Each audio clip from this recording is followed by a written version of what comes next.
Hello guys, এই যে হইলো মূলা, এই হইলো বিখ্যাত মূলা। এই যে সেই মূলা গাছ, মূলার জুস খাওয়া যাবে। আপনারা যদি চান আসতে পারেন। এই যে বিলের মাঝখানে একটা অসাধারণ এক বাড়ি। তারপর এই যে পিঁয়াজ লাগাইছে খেতে, এই যে দেখেন। তারপর এই যে কলা গাছ, চারিদিকে ইনশাল্লাহ অনেক অসাধারণ লাগছে। গ্রামের অপরূপ দৃশ্য অনেক ভালো লাগে। অনেক কষ্ট করে আমরা এক গ্রামে প্রবেশ করেছি।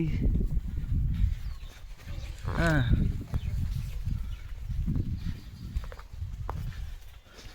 ওই যে দূরে মহসিন ভাই। হ্যাঁ,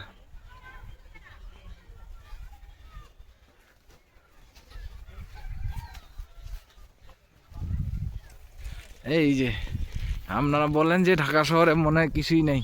এই যে ঢাকা তো বাঁশবাগান আছে, বিশাল বড় বাঁশবাগান।